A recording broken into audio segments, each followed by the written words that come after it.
Good morning twelfth class. बेटा आज हम सेकेंड बुक की थर्ड यूनिट शुरू करने जा रहे हैं।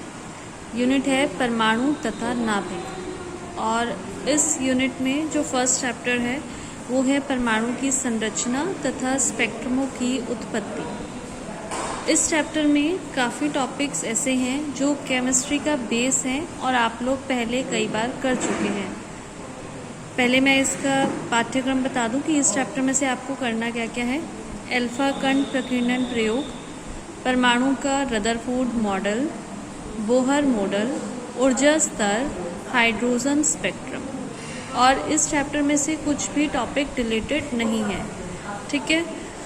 अब इसमें से अल्फा कण प्रकीर्णन प्रयोग ये आप 9th क्लास से करते आ रहे हैं, तो ये टॉपिक मैं आपको नहीं कराऊंगी, आप लोग खुद बुक में से उसको रीड कर लेंगे। परमाणु का रदरफोर्ड मॉडल ये भी आप लोगों को पता है, बोहर मॉडल ये भी आप लोगों को पता है, क्योंकि परमाणु के जो रदरफोर्ड मॉडल में जो कमियां थी उसको बोहर ने दूर करा। एक बार इनकी बोहर की जो अजम्पशंस हैं उनको एक्सप्लेन मैं कर दूंगी। उसके बाद फिर ऊर्जा स्तर और हाइड्रोजन स्पेक्ट्रम ये नए टॉपिक हैं जो अभी तक आपने नहीं कभी पढ़े, इनको मैं आपको एक्सप्लेन करूँगी, ठीक है। तो एक बार मैं बुक में से भी बता दूं। फर्स्ट टॉपिक इस परमाणु संरचना, सिंपली बेस है ये। रदरफोर्ड का अल्फा कणों का प्रकीर्णन का प्रयोग ये आपको खुद करना है। फिर भी अगर आपको कोई प्रॉब्लम इसमें आई तो आप मुझसे पूछ सकते हो, ठीक है। फिर नेक्स्ट है नाभिक के आकार का आकलन।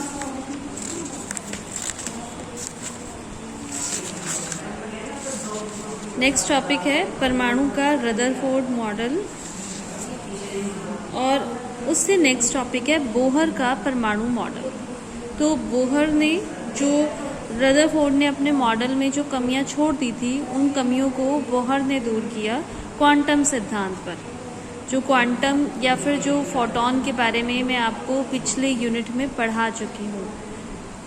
पैकेट्स ऑफ एनर्जी या बंडल ऑफ एनर्जी उसको कहा जाता है फोटॉन, और उस पर आधारित जो थ्योरी है that is called quantum theory. तो बोहर ने उस थ्योरी के आधार पर रदरफोर्ड के मॉडल की कमियों को दूर किया।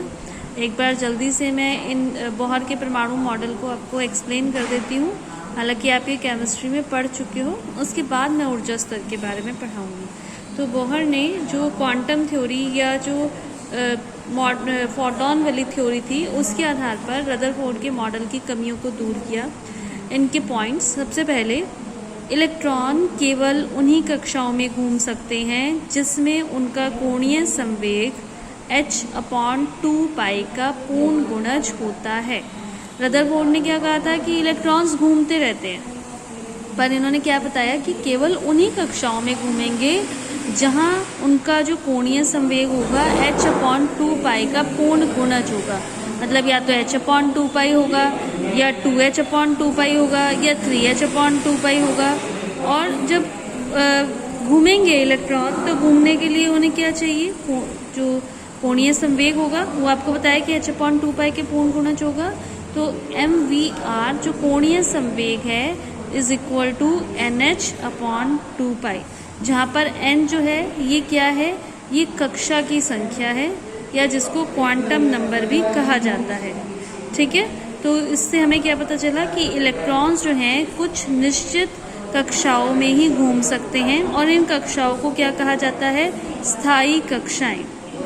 अच्छा, नेक्स्ट पॉइंट इज कि स्थायी कक्षाओं में घूमते समय इलेक्ट्रॉन ऊर्जा का उत्सर्जन नहीं करते, अतः परमाणु का स्थायित्व बना रहता है। क्योंकि जो रदरफोर्ड ने अपना मॉडल दिया था उसके अकॉर्डिंग क्या था कि अगर इलेक्ट्रॉन घूमते रहेंगे तो वो ऊर्जा उत्सर्जित करेंगे, और ऊर्जा उत्सर्जित करते करते उनकी ऊर्जा कम होती जाएगी और अल्टीमेटली क्या होगा, वो नाभिक में गिर जाएंगे। तो इस तरीके से तो परमाणु का स्थायित्व नहीं रह सकता। तो बोहर ने उनकी ये कमी को दूर किया। उन्होंने बताया कि स्थायी कक्षाओं में घूमते समय इलेक्ट्रॉन ऊर्जा का उत्सर्जन नहीं करते, जब वो घूम रहे होते हैं तब ऊर्जा उत्सर्जित नहीं करते, तथा इस तरीके से परमाणु का स्थायित्व बना रहता है। थर्ड पॉइंट जो मोस्ट इम्पॉर्टेंट पॉइंट है, जो आगे आपको ऊर्जा स्तर वाले टॉपिक में भी पता होना चाहिए, क्या है ये, कि जब परमाणु को किसी कारणवश बाहर से ऊर्जा मिलती है तो उसका कोई इलेक्ट्रॉन अपनी निश्चित कक्षा को छोड़कर किसी ऊंची कक्षा में चला जाता है। मतलब जब उसको बाहर से ऊर्जा मिलेगी तो क्या होगा, इलेक्ट्रॉन एक कक्षा को छोड़कर किसी हाई जो कक्षा है ऑर्बिट है उसमें जंप कर जाएगा। तो इस अवस्था को क्या कहा जाता है, एक्साइटेड स्टेट, उत्तेजित अवस्था कहा जाता है। पर जो इलेक्ट्रॉन होता है वो अपनी ऊंची कक्षा में, ये नहीं कि हमेशा के लिए बस नीचे से जंप करके ऊपर चला गया, वहाँ सिर्फ वो कितनी देर के लिए रह जा सकता है, 10⁻⁸ सेकंड के लिए ही वो ऊंची कक्षा में रह सकता है और दोबारा से क्या होगा, अपनी नीची वाली कक्षा में वापस आ जाएगा। और जब वापस आएगा तो क्या होगा, जो ऊर्जा उसको मिली होगी जिसको ग्रहण करके वो ऊपर गया था, जब वापस आएगा तो उस ऊर्जा को उत्सर्जित भी तो करेगा। तो उसको किस फॉर्म में उत्सर्जित करता है, वो विद्युत चुंबकीय तरंगों की फॉर्म में उस ऊर्जा को उत्सर्जित करता है। सपोज जिस कक्षा में इलेक्ट्रॉन था पहले, उसकी जो ऊर्जा है वो है E1, और जिस ऊंची कक्षा में गया वो उसकी ऊर्जा है E2। तो जो उसने उत्सर्जित करी, जो तरंगे उत्सर्जित करी, विद्युत चुंबकीय तरंगे जो उत्सर्जित करी, तो उसकी जो आवृत्ति होगी, आपको पता है कि जो उत्सर्जन होता है वो किस फॉर्म में होता है, फोटोन की फॉर्म में, और फोटोन की ऊर्जा क्या होती है, hν। तो hν is equal to E2 minus E1, और यहाँ से ν का मान क्या हुआ, E2 minus E1 upon h, जहाँ पर h क्या है, h है प्लांक नियतांक। तो ये जो इक्वेशन होती है ये कहलाती है बोहर्स फ्रीक्वेंसी कंडीशन।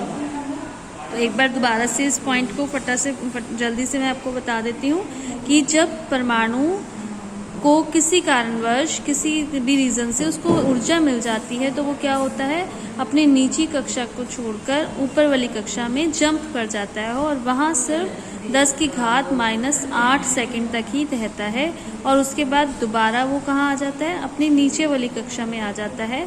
और नीचे वाली कक्षा में आते हुए जो उसको एनर्जी मिली होती है उसको विद्युत चुंबकीय तरंगों की फॉर्म में उत्सर्जित करता है, और ये ν is equal to E2 minus E1 upon h, ये है बोहर्स फ्रीक्वेंसी कंडीशन। और जब वो विद्युत चुंबकीय तरंगों की फॉर्म में अपनी ऊर्जा को उत्सर्जित करेगा तो उससे हमें एक स्पेक्ट्रम मिल जाता है। तो इसी आधार पर हाइड्रोजन का स्पेक्ट्रम एक्सप्लेन किया जाएगा आगे आपको। अब नेक्स्ट टॉपिक इज हाइड्रोजन सदृश परमाणुओं का बोहर का सिद्धांत। ये आपको खुद करना है, इसमें सिंपली फॉर्मूलेज हैं जो आपको लर्न कर लेने हैं। अब मेन टॉपिक आपका मैं शुरू करने लगी हूँ, और वो टॉपिक है परमाणु के विविक्त ऊर्जा स्तर। विविक्त मतलब डिफरेंट जो हैं एनर्जी लेवल्स। जो प्रकाश विद्युत प्रभाव था, या जो रेडिएशन, कृष्णिका की जो रेडिएशन होती है उसका स्पेक्ट्रम, उसकी व्याख्या किसके आधार पर की जा सकती है, प्लांक के क्वांटम सिद्धांत के आधार पर। तो प्लांक ने क्या बताया था, जो उनका क्वांटम सिद्धांत था, उन्होंने क्या बताया कि जो भी लाइट या जो रेडिएशन होती है उसका जो उत्सर्जन होता है या अवशोषण, उत्सर्जन मतलब लाइट को बाहर निकालना, और अवशोषण मतलब एब्जॉर्ब कर लेना, तो वो कैसा होता है, वो कंटिन्यूएशन में नहीं होता। क्योंकि जो फोटोन वाला सिद्धांत था, जो क्वांटम थ्योरी थी, उससे पहले ये चल रहा था कि प्रकाश या तरंगे जो हैं वो किस फॉर्म में चलती हैं, तरंगों की फॉर्म में, और तरंगे तो कंटिन्यूएशन में चलती रहती हैं। तो इसका मतलब जो उत्सर्जन और अवशोषण होता है वो कैसा होता है, कंटिन्यूएशन में होता रहता है। पर प्लांक ने जो अपना सिद्धांत दिया उसके अकॉर्डिंग विकिरण ऊर्जा या फिर रेडिएशन या लाइट का जो उत्सर्जन और अवशोषण है वो कंटिन्यूएशन में ना होकर किसके द्वारा होता है, ऊर्जा की निश्चित मात्रा hν के फोटोनों के द्वारा होता है, जहाँ पर ν क्या है, उस लाइट या रेडिएशन की आवृत्ति, और h है प्लांक नियतांक। मतलब अगर इलेक्ट्रॉन बाहर निकला तो उसके द्वारा जो उत्सर्जित होगी ऊर्जा की मात्रा या अवशोषित होगी ऊर्जा की मात्रा, वो क्या होगी, जो ये फोटोन है इसकी पूर्ण गुणज, एनर्जी की पूर्ण गुणज, या तो hν होगी या 2hν होगी या 3hν होगी, इस तरीके से होगी। जो परमाणु होते हैं वो उनकी हमेशा जो है कुछ निश्चित ऊर्जा अवस्थाएं होती हैं, और उन निश्चित ऊर्जा अवस्थाओं को क्या कहा जाता है, परमाणु के विविक्त ऊर्जा स्तर। डिफरेंट डिफरेंट उनके ऊर्जा जो एनर्जी लेवल होते हैं। अब एक आपको मैं डायग्राम है उसको एक्सप्लेन करती हूँ। ये एक परमाणु है, पारे का परमाणु, उसके डिफरेंट एनर्जी लेवल्स को एक्सप्लेन किया गया है। ये निम्नतम अवस्था क्या कहलाती है? निम्नतम अवस्था वो होती है कि जब परमाणु को कोई भी बाहर से ऊर्जा नहीं मिली, मतलब जो नाभिक और इलेक्ट्रॉन्स हैं उनके बीच में जो ऊर्जा है वो न्यूनतम है, स्थिर वैद्युत ऊर्जा जो है वो न्यूनतम है। इसको हम बोलते हैं मूल अवस्था परमाणु की या फिर निम्नतम अवस्था, जब इलेक्ट्रॉन को कोई भी एक्स्ट्रा एनर्जी नहीं मिली। तो जनरली ये किस अवस्था में इलेक्ट्रॉन रहते हैं? निम्नतम अवस्थाओं में रहते हैं। सपोज इसको 4.86 इलेक्ट्रॉन वोल्ट की ऊर्जा मिलती है। ये अलग अलग इसकी एनर्जी लेवल्स हैं। 4.86 इलेक्ट्रॉन वोल्ट की ऊर्जा, 6.67 इलेक्ट्रॉन वोल्ट की ऊर्जा, 8.80 इलेक्ट्रॉन वोल्ट की ऊर्जा, 10.4 इलेक्ट्रॉन वोल्ट की ऊर्जा। हर एक परमाणु के लिए ये जो डिस्क्रीट एनर्जी लेवल्स हैं वो अलग अलग होते हैं, क्योंकि नाम ही डिस्क्रीट है, मतलब डिफरेंट। हर एक परमाणु के लिए अलग अलग डिफरेंट एनर्जी लेवल्स होते हैं। तो हम पारे की बात कर रहे हैं कि पारे के एनर्जी लेवल्स हैं। सबसे पहले जो पारे का जो इलेक्ट्रॉन है वो कहाँ पर है? पारे के परमाणु का इलेक्ट्रॉन निम्नतम अवस्था में। सपोज इसको एनर्जी मिल गई 4.86 इलेक्ट्रॉन, तो क्या होगा? ये एनर्जी पाकर कहाँ पहुँच जाएगा? यहाँ पहुँच जाएगा। तो इसको हम क्या कहेंगे? या फिर अगर इसको मिल गई 6.67 इलेक्ट्रॉन वोल्ट की ऊर्जा मिल गई, तो ये यहाँ से सीधा यहाँ नहीं जाएगा, ये इसमें पहुँच जाएगा। तो इन अवस्थाओं, और अगर इसमें मिल गई 8.80 इलेक्ट्रॉन वोल्ट की ऊर्जा, तो ये कहाँ जाएगा? सीधा यहाँ आ जाएगा। तो ये जो 3 एरो वाली जो लाइन है वो कहलाएंगी उत्तेजित अवस्थाएं। परमाणु को इलेक्ट्रॉन को ऊर्जा मिली और वो निम्नतम अवस्था से अपने हायर एनर्जी लेवल्स पर पहुंच गया, उसको हम क्या कहेंगे? उत्तेजित अवस्थाएं। और एक लाइन यहाँ पर डॉटेड लाइंस वाली भी दिखाई गई है। डॉटेड लाइंस के लिए जो एनर्जी है वो कितनी दिखाई गई है? 10.4 इलेक्ट्रॉन वोल्ट। सपोज इलेक्ट्रॉन को 10.4 इलेक्ट्रॉन वोल्ट की ऊर्जा मिली, तो ये क्या होगा? ये सीधा यहाँ इस अवस्था को छोड़ के परमाणु से बाहर निकल जाएगा। तो जब बाहर निकलने वाली अवस्था होती है उसको बोला जाता है आयनित अवस्था। ये तो परमाणु के अंदर ही रहा, हायर लेवल पर पहुँच गया, और ये क्या है? ये ऊपर वाली अवस्था में पहुँच गया, तो इसको कहा जाएगा आयनित अवस्था। अब ये जो उत्तेजित अवस्थाएं हैं, चाहे वो ये है, चाहे ये है, चाहे ये है, यहाँ पर इलेक्ट्रॉन जो है सिर्फ 10⁻⁻8 सेकंड तक ही रह सकते हैं, और 10⁻⁻8 सेकंड बाद क्या होगा? इलेक्ट्रॉन वापस अपनी पुरानी अवस्था में लौट आएंगे। और वापस लौटते हुए वो अभी क्या कर रहे हैं? ऊर्जा को उत्सर्जित कर रहे हैं। अभी क्या कर रहे हैं? उन्होंने ऊर्जा एब्जॉर्ब करी और ऊपर चले गए। अभी उन्होंने ऊर्जा का अवशोषण किया, और जब वापस आएंगे तो क्या होगा? ऊर्जा को उत्सर्जित करेंगे, जिससे हमें एक स्पेक्ट्रम मिल जाएगा। अब इनसे ही डेफिनेशन होगी उत्तेजन तथा आयनन विभव की डेफिनेशन। तो उत्तेजन या आयनन आपको समझ में आया कि उत्तेजन का मतलब क्या होता है? कि हायर लेवल्स पे जाना, इसका मतलब उत्तेजित अवस्था में जाना। और आयनन का मतलब क्या होता है? कि इलेक्ट्रॉन का परमाणु से बाहर निकल जाना, तो उसको हम कहेंगे आयनित अवस्था। तो इसी से विभव की डेफिनेशन आएगी कि वह न्यूनतम विभव जो हम किसी इलेक्ट्रॉन को दें और इलेक्ट्रॉन को इतनी ऊर्जा मिल जाए कि वो इलेक्ट्रॉन परमाणु से टकराने पर सीधा क्या हो जाए? उत्तेजित होकर दूसरी किसी अवस्था में पहुंच जाए, तो उसको क्या कहा जाएगा? परमाणु का उत्तेजन विभव। और वह न्यूनतम विभव जो किसी इलेक्ट्रॉन को इतनी ऊर्जा दे सके कि जिससे परमाणु क्या हो जाए? परमाणु आयनित हो जाए। मतलब परमाणु आयनित का मतलब कि इलेक्ट्रॉन उसमें से बाहर निकल जाए, तो उसे हम क्या कहेंगे? आयनन विभव। तो डायग्राम में आपने देखा कि पारे के परमाणु का जो प्रथम उत्तेजन विभव है वो कितना है 4.86 वोल्ट, और जो आयनन विभव है वो कितना है 10.4 वोल्ट। आप फिर से एक बार ये देख सकते हो कि 4.86 इलेक्ट्रॉन वोल्ट की जब उसको ऊर्जा मिली तो वो प्रथम उत्तेजित अवस्था में पहुंच गया, और जब 10.4 इलेक्ट्रॉन वोल्ट की ऊर्जा मिली तो सीधा वो कौन सी अवस्था में पहुंच गया, आयनित अवस्था में पहुंच गया। अब हाइड्रोजन परमाणु की आयनन ऊर्जा एवं विभव। तो हाइड्रोजन परमाणु की जो NV कक्षा में ऊर्जा है, ये फॉर्मूला अभी आप बोहर वाला जो टॉपिक है उसमें आप पढ़ोगे। En इज इक्वल टू क्या होता है -13.6/n²। अगर हमें परमाणु को आयनित अवस्था में पहुंचाना है, आयनित अवस्था का मतलब n is equal to infinity, क्योंकि आयनित का मतलब होता है कि इलेक्ट्रॉन परमाणु को छोड़कर बाहर आ गया। तो E इन्फिनिटी, n को जब हम इन्फिनिटी रखेंगे तो ये क्या हो जाएगा, 0 हो जाएगा। और अगर हम निम्नतम अवस्था की बात करें या मूल अवस्था की बात करें तो n की वैल्यू 1 रखेंगे, तो E1 is equal to -13.6 electron volt. मतलब पहली कक्षा में तो उसकी जो ऊर्जा है वो है -13.6 इलेक्ट्रॉन वोल्ट, और आयनित करने के लिए हमें उसे कितनी ऊर्जा चाहिए, उसको 0।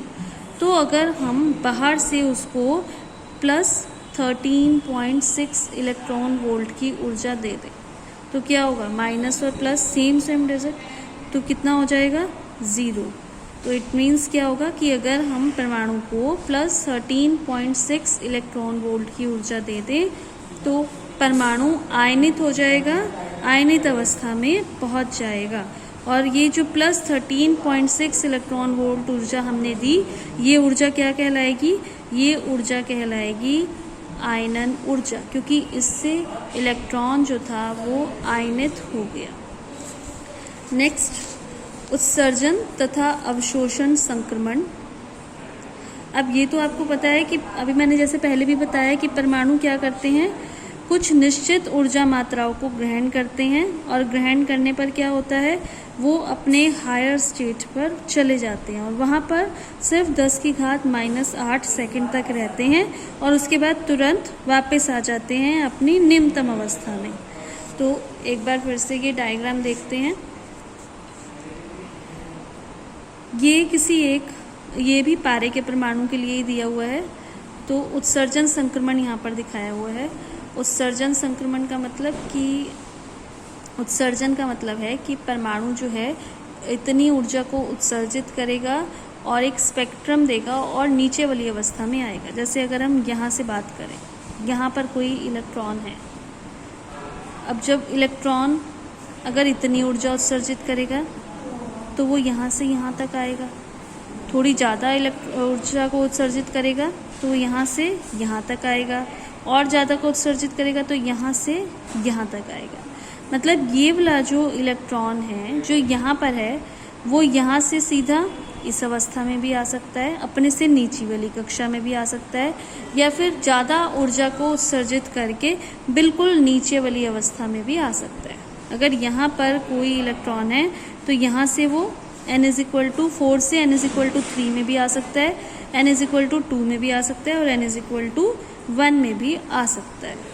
अब अगर कोई इलेक्ट्रॉन यहाँ है तो वो यहाँ से यहाँ पर आ सकता है, 3 से 2 में आ सकता है, या 3 से 1 में भी आ सकता है, और जो यहाँ है वो तो 2 से 1 में ही आएगा।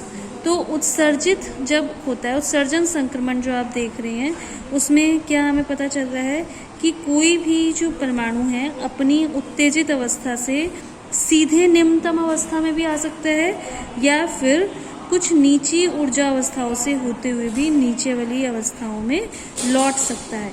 और जब वो ऊर्जा को उत्सर्जित करता है वो किस फॉर्म में उत्सर्जित करता है, प्रकाश के रूप में उत्सर्जित करता है। जो टॉपिक है वो है उत्सर्जन तथा अवशोषण संक्रमण।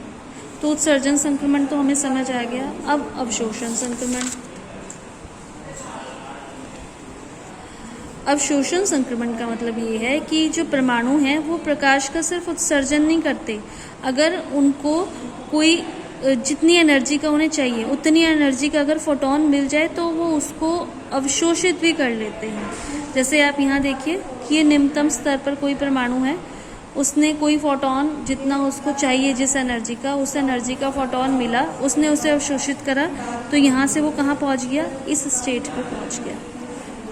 अगर 4.86 इलेक्ट्रॉन वोल्ट का जो फोटोन उसे मिला तो वो यहाँ से यहाँ पहुँच जाएगा।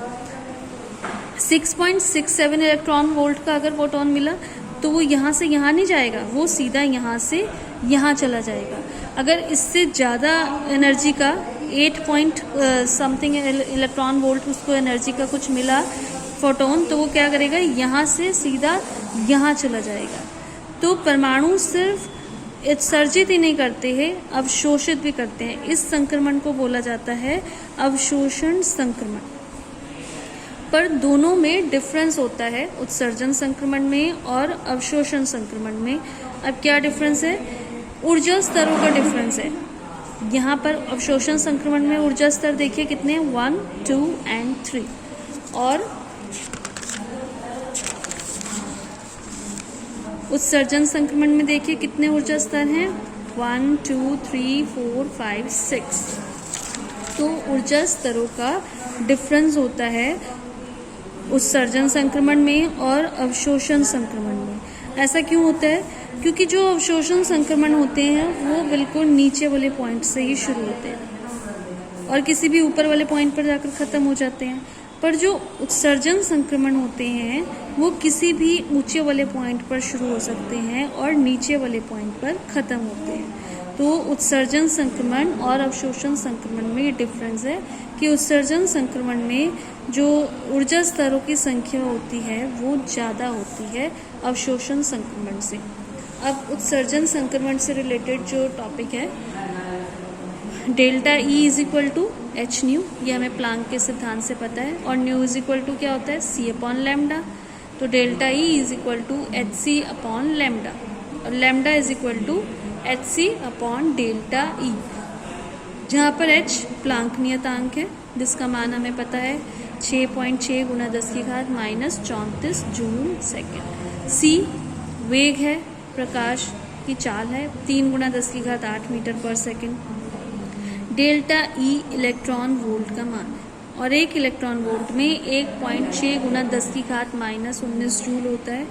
तो ये सब वैल्यूज जब हम रखेंगे तो हमारे पास जो मान आएगा 12375 into 10 to the power minus 10 metre upon delta E, या फिर इसको हम 12375 अपॉन डेल्टा ई एंगस्ट्रॉम भी लिख सकते हैं। इस तरीके से हम लैम्डा का मान निकाल सकते हैं कि जो प्रकाश उत्सर्जित हो रहा है वो कौन सी तरंग दैर्ध्य का प्रकाश उत्सर्जित हो रहा है, और वो किस पर डिपेंड करेगा, वो डिपेंड करेगा कि कौन सा उसने कितनी एनर्जी का, जो परमाणु ने कितनी एनर्जी, कितने इलेक्ट्रॉन वोल्ट को उसने ग्रहण किया या कितनों को उत्सर्जित किया।